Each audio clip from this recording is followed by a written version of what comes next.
Hey everybody. I thought I would do another little micro tutorial today in the few minutes I have left at the end of my day here. This is something that I have actually been doing a lot today, and so I thought it might be helpful for a few people who haven't really used this feature. Today we're going to be talking about the tracking abilities inside Premiere. And as an example here, I've got this car shot, and the client has asked me to blur out the license plate and the car logo on this, and you can see the shot right here if I hit play here.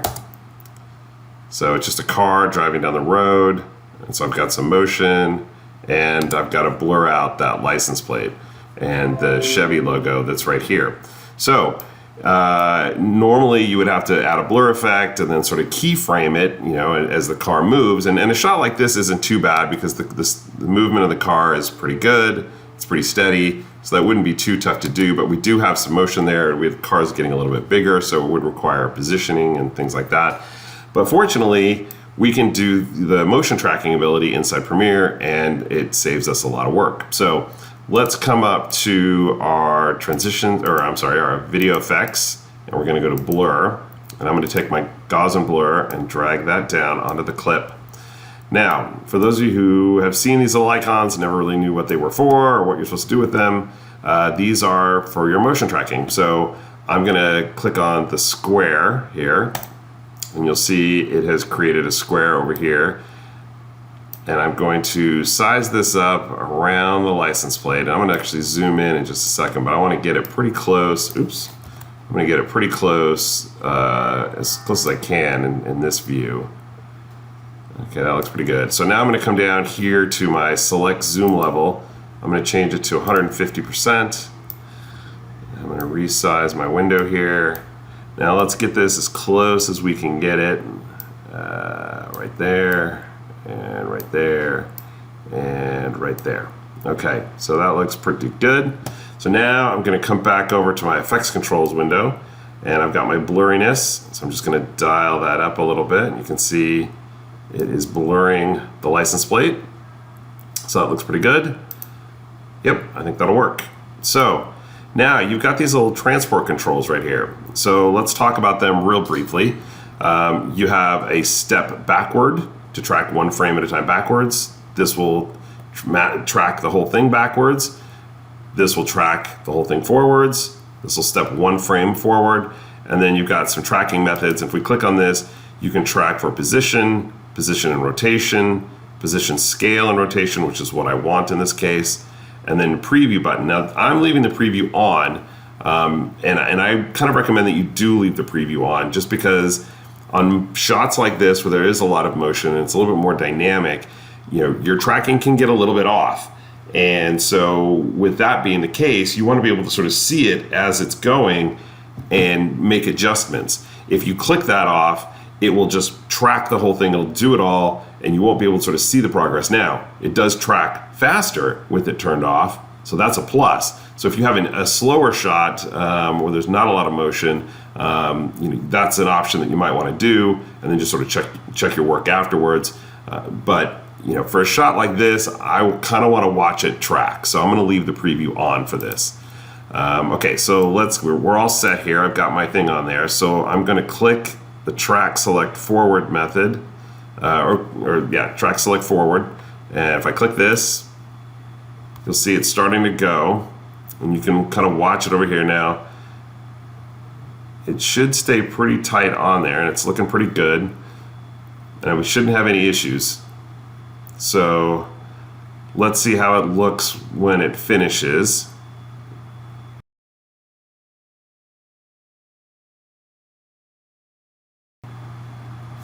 Okay, and we're all done. So we can see here in our effects controls window that we got a huge string of path keyframes here.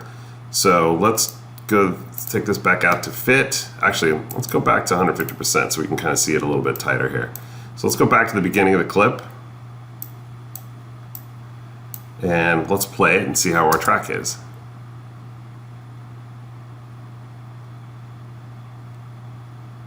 And that looks pretty solid. So that's holding up. I mean, it lasts the whole shot. So perfect. So now what we need to do is remove the Chevy logo.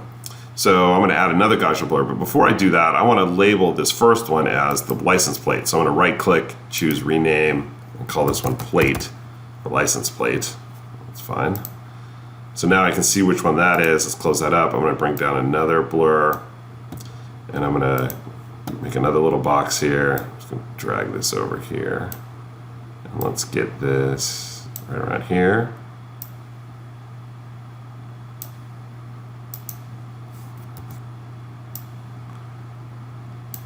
And then that looks pretty good right there. Okay. And then we'll do the same thing. We will blur it out. Okay. So now I'm going to hit the play key, or the play button, to track it forward. Now, something I want to talk about, I'm going to hit this, and it's starting to go. Now, you can see I have the stop button right here in the center.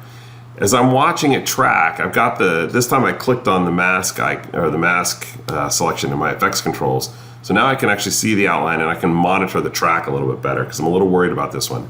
At any point, if I see the track start to get a little off or go a little wonky, and it does happen sometimes if there's a lot of lighting changes, or something kind of goes crazy in the image, something that moves quickly, too quick or things, you'll notice that the track can get off. So all you have to do is hit stop.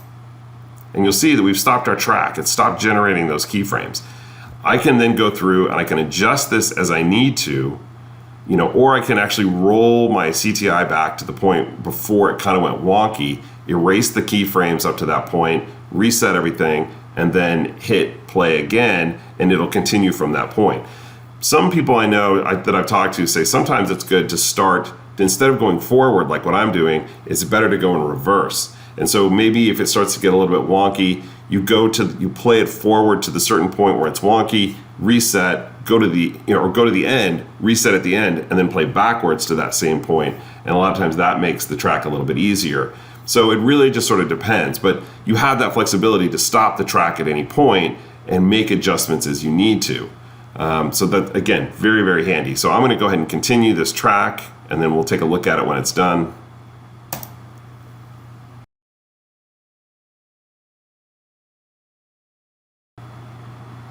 Okay, so we're all done. So let's check our track and let's see how it looks.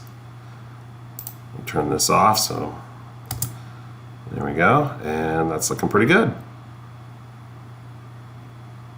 I think that'll work. I think the client will be happy.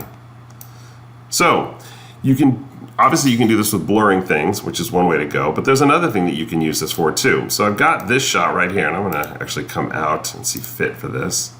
So let's say you wanted to use this same sort of thing with color correction.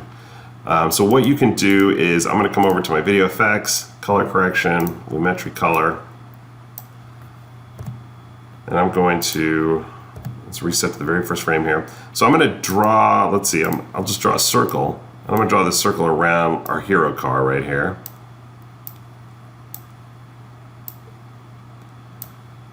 All right.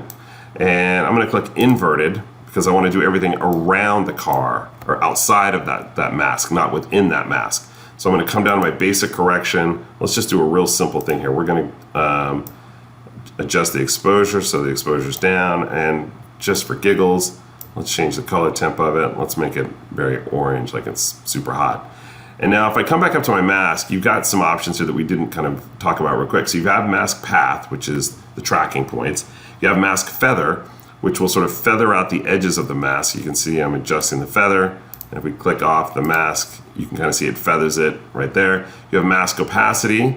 So if I adjust that, you can see how much it's controlling the mask level. And then mask expansion, which will kind of make the mask bigger or smaller, depending upon as you need it to be. Okay, so we've got that set. Let's do the same thing. Let's go ahead and keyframe this. And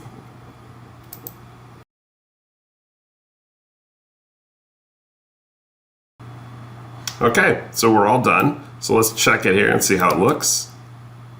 So there we go, there's our effect. We're staying around, or highlighting our hero car there, keeping the mask right around that. And you can see it stayed pretty good. It stayed pretty tight. Okay, so there's the tracking ability inside Premiere in a real quick, basic, high-level overview tutorial. There's a lot of things that you can do with this. I just kind of touched on a couple of things regarding color correction and blurring out things.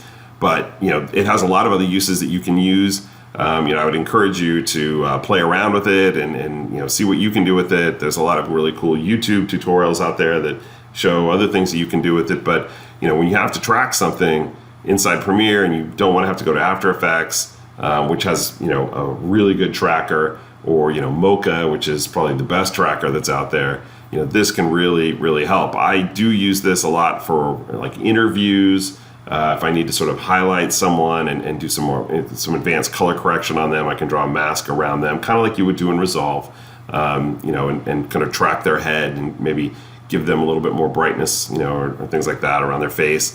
So it really is a powerful thing to have inside of Premiere. And I'm not really sure how many people really take advantage of it, or sometimes even know about it. So, but anyway, hope that helps you out with your workflow and whatever project you're working on. And we'll see you at the next micro tutorial.